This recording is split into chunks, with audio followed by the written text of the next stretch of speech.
Orang-orang yang sibuk dengan postingan, padahal amal-amal yang tidak harus orang lain tahu, ciri-ciri itu. Belajar merahasiakan amal sebagaimana merahasiakan aib. Punya aib tidak? Ditutup-tutupi? Harus ada amal yang kita tutup-tutupi. Kalau semua amal diketahui orang, berarti memang sibuk dengan penilaian orang. Boleh ada yang diketahui, tapi lebih banyak amal sunnah yang tidak diketahui. Di TV Malaysia pernah terlihat ibu-ibu sholat duha.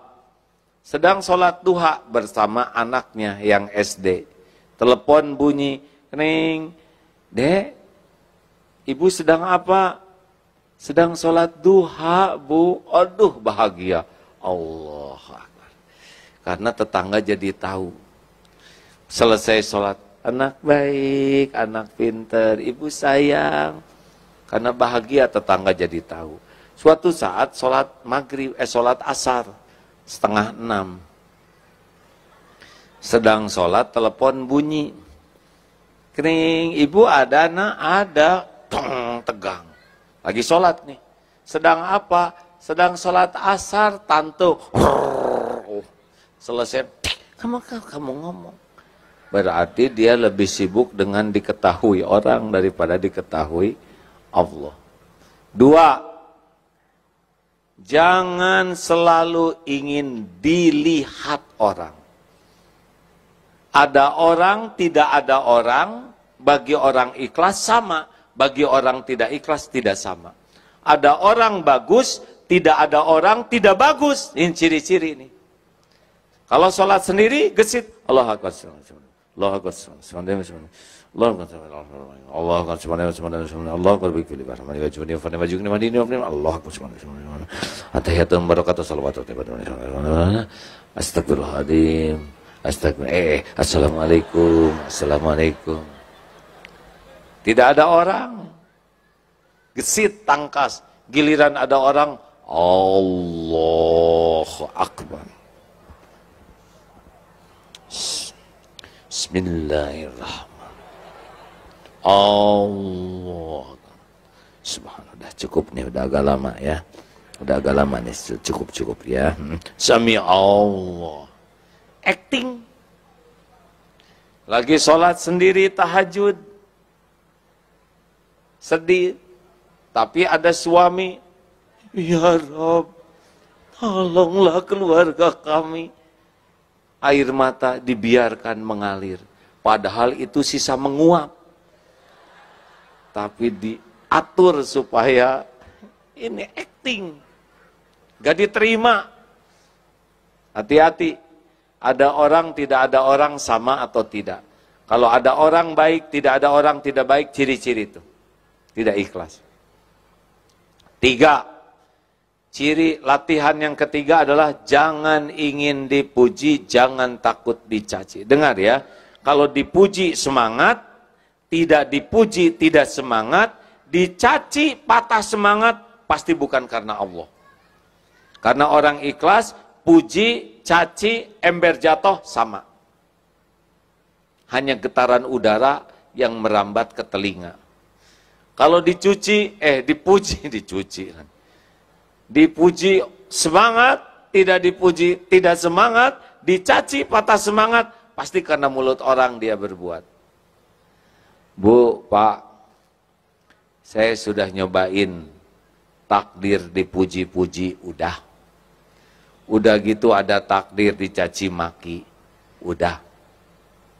Demi Allah nih saya bersumpah ya, dipuji rame-rame, dikagumi rame-rame, dihormati rame-rame, jauh lebih bahaya dibanding dicaci maki rame-rame. Karena kalau kita sudah menikmati pujian, edik, nagih, pengen dipuji terus. Dan itu pasti letih orang yang senang dipuji. Kenapa? Karena orang tidak mungkin semuanya menyukai kita. Luqman Hakim membawa anaknya, "Nak, ke pasar, siap beh, bah, Ayo, kamu naik. Anak naik, bapak nuntun. Sampai ke sebuah bukit, orang lihat, ini anak kurang ajar nih, ha? Masa dia naik, bapaknya nuntun, nggak tahu sopan santun nih anak. Salah. Anak turun, bapak naik.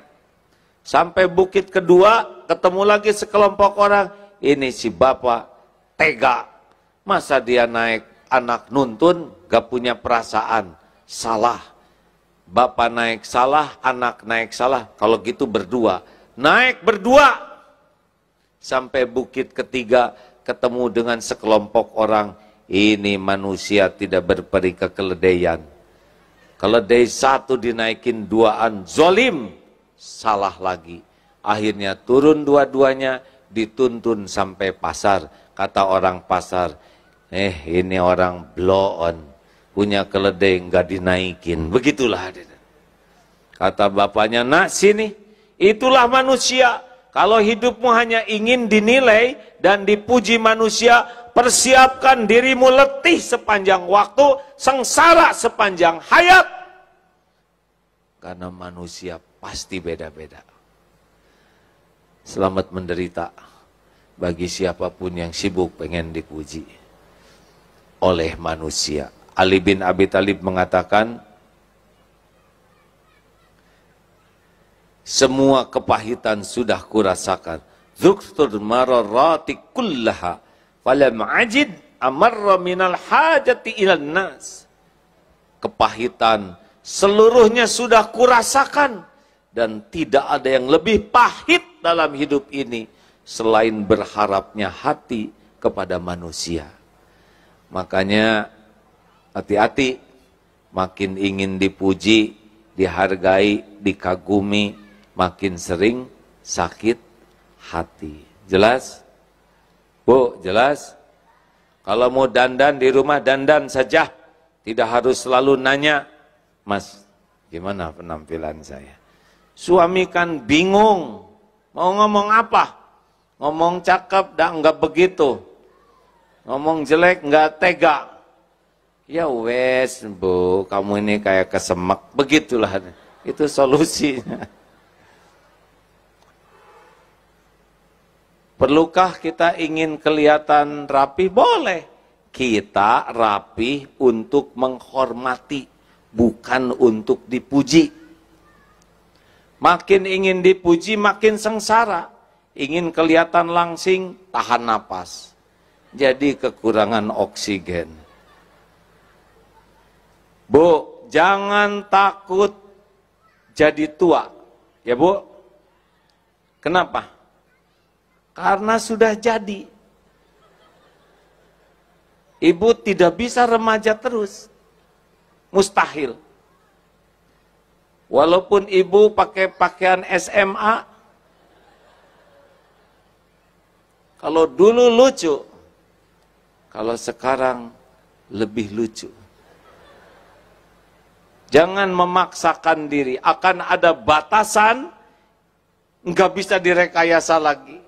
Mungkin waktu muda rada centil, ya. Ada yang suka pakai bulu mata palsu, ini saya tidak mau ikut campur ya. Tapi saya suka membayangkan bulu mata palsu itu kan beban bagi mata, betul? Iya kan? Standarnya bulu yang ini dikasih beban bulu mata palsu. Kalau di dunia lelaki itu seperti pakai barbel, Bu. Tiap kedip begini, siap-siaplah, satu ini berotot. Atau kalau sudah tua, kelelahan otot.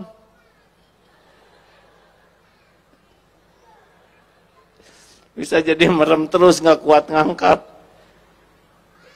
Kenapa sih harus pakai bulu mata palsu, bulu hidung palsu? Hidup penuh kepalsuan begitu. Untuk dipuji siapa? Mau dipuji Allah? Gak mungkin pakai kepalsuan. Ya, just the way you are. Apa artinya? Dilarang merokok. 4. Jangan ingin dihargai. Makin ingin dihargai, makin sakit hati.